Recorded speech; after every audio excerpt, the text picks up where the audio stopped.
আমরা সবাই হরিণ শিকার আদেশ করেন মরালাল।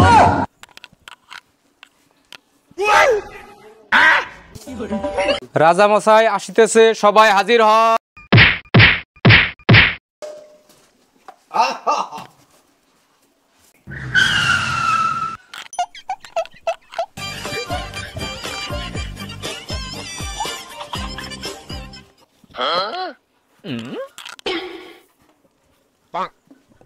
সেনাপতি আদেশ করেন মরালাস।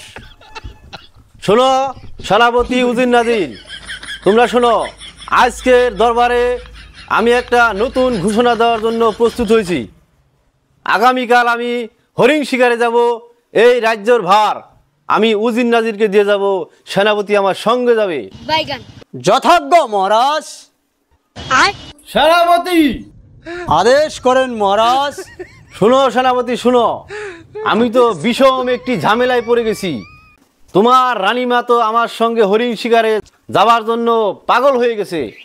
তাকে কিভাবে থুয়ে যাওয়া যায়, এটা একটা বুদ্ধি তুমি দাও আমাকে। যথাজ্ঞ মহারাজ।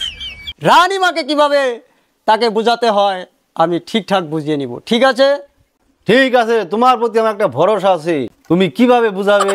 শোনো সেনাপতি, আগামীকাল 10টা বাজায় আমরা হরিণ শিকারের জন্য রওনা হব।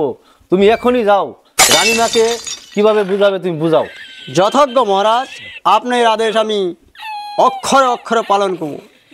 আদব রানীমা, আমরা সবাই হরিণ শিকারে যাওয়ার জন্য তৈরি হয়ে নিচ্ছি, আপনি অতি শীঘ্রে তৈরি হয়ে নেন। তাহলে আসি রানীমা। দাঁড়াও সেনাপতি, এদিকে আসো। বলেন রানীমা। তোমার কোমরে কিসের কাঁটা বেঁধে রাখছো? বেদবি নিবেন না রানীমা। যে জায়গায় আমরা হরিণ শিকারে যাচ্ছি সে জায়গায় যাওয়ার পরে কার গোয়া কে মারে। সেনাপতি, তোমার রাজা মশাইকে বলে দিও তোমার রানীমা হরিণ শিকারে যাব না।